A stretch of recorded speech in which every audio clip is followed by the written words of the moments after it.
Welcome to AdventureSphere. This case is about two young missing women and a fugitive who should be considered a missing person, but can't because of fleeing prosecution. Virginia Lynn Wood, Jenny to her friends, was 19 when she disappeared 1,400 miles away from home over spring break. She was an accounting major at Appalachian State University who missed her best friend, Kelly Gray Gaskins, who had moved to the U.S.-Mexico border town of Brownsville, Texas. Jenny appeared to have a promising future. She was on the dean's list at college, made new friends there. Both Jenny and Kelly hail from Chocowinity, North Carolina. During high school, Kelly became involved with Irvin Braxton Williams. I couldn't find too much information on him. His father was a known drug user. The father had some alleged dispute with a drug dealer and went to their home with his son Irvin, guns, gas, and matches in tow.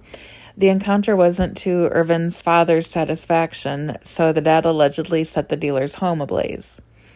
Irvin and his father were ultimately charged with arson, burglary, cocaine and marijuana possession, and assault.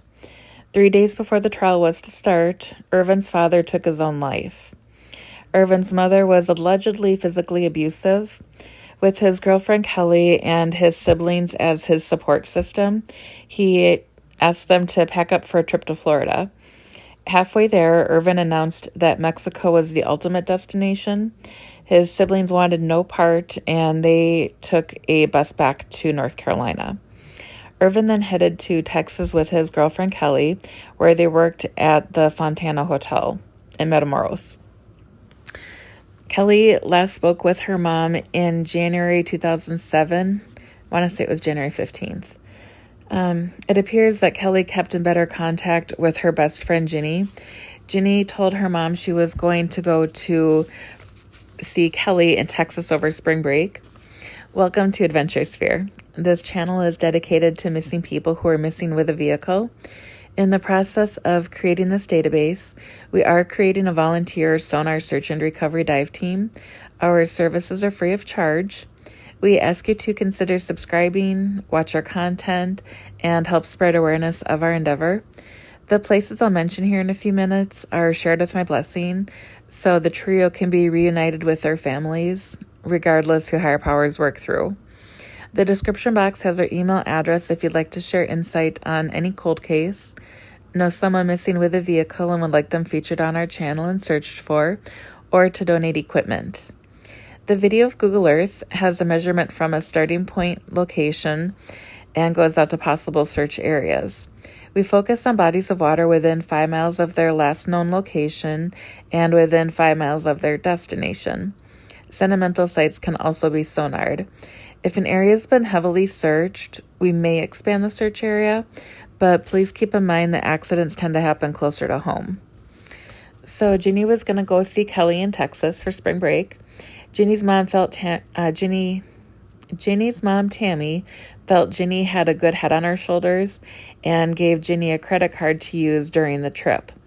While in Texas, Jenny called a friend back home and told her they were going to go to Cancun. Jenny drove her black 2003 Nissan Sentra, North Carolina license plates TTZ 6801, the 1,400 miles to Brownsville, Texas. Brownsville is the sister city to the Mexican town of Matamoros. Brownsville, Texas to Cancun, Mexico is another 1,400 miles. Jenny's cell phone did ping in the Brownsville area when she called her friend on March 10th, 2007. On March 14th, 2007, the credit card that Tammy gave her daughter Jenny was used in Matamoros to withdraw $24 in change. Tammy calls Denise, Kelly's mother, on March 20th. So 6 days later, Denise informs Tammy that Kelly was working at a hotel in Matamoros with her boyfriend Irvin and didn't like it there. For several days, Tammy calls Jenny and leaves messages until her voicemail box is full. The next day, March 21st, 2007, Tammy files a missing persons report for her daughter, Jenny. Her phone was transmitting in or near Monterrey, Mexico. It's about 130 miles to the U.S. border town of Brownsville. But as the crow flies, Monterrey is about 60 or 70 miles from the U.S. border. Police did find the credit card that Tammy gave Ginny, but after the transaction in Matamoros, there was no further financial transactions on it. Police disclosed to Tammy about the charges Irvin was facing upon his return to North Carolina. It is because of the criminal charges that he can't be reported as missing. Something I think we need to work on with the government. Anyway, I'm not sure if that rule is specific to the state of North Carolina or if it's a federal rule. The authorities also shared that Irvin's father committed suicide just days before the trial and believe that Irvin fled because he didn't want to face the trial without his father's support. I'm thinking the father was probably the guilty one and Irvin was guilty by association, maybe. The Brownsville police contacted the U.S. Consulate office in Mexico to see if Ginny or Kelly were patients at a hospital or detained by the Mexican authorities. Ginny's and Irvin's cars, their vehicle identification number and the registrations were checked with the Border Patrol records, but there was no trace of the vehicles entering. At one point, Ginny's mother hired an attorney, Gilbert Arizado, I believe his last name was, who works in Texas and is familiar with missing people internationally. He and another gentleman canvassed Brownsville, Matamoros, Monterey, and Cancun, asking locals for information. They also hung posters in business windows and telephone poles. Initially, Gilbert offered $500 as a reward. In 2007, the $500 was equivalent to 2 months' average pay in Mexico. Later, Gilbert offered $10,000 cash for information, but still could not get any further information on their whereabouts. In 2013, rumors circulated that Irvin had finally returned home to North Carolina in a white truck with Texas license plates. Investigators looked through all the surveillance cameras, but they couldn't find the truck. So a quick recap to lead into questions. First, Kelly's last day that she was able to be verified alive was January 2007. Any further calls by her phone could have been made by another person. 2, Ginny was last confirmed alive March 10th.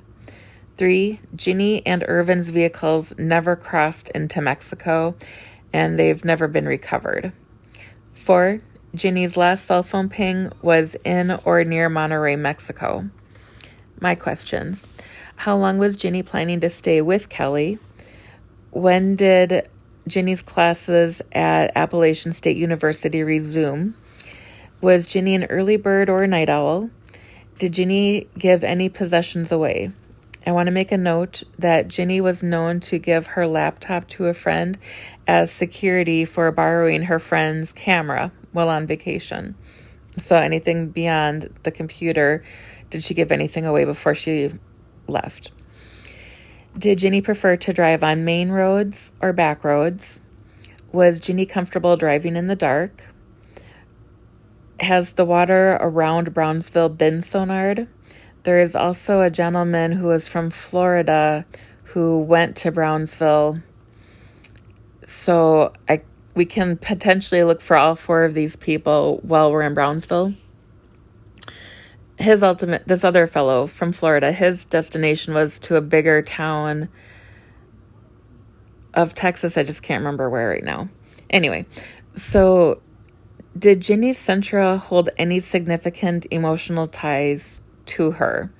Was it the first vehicle she purchased? Was it a gift from family or inherited? Was Ginny the one who actually used the credit card that her mother gave her? Did Ginny take the vehicle title with her to Texas? Was there documented crossing of Ginny and Kelly returning into the U.S.?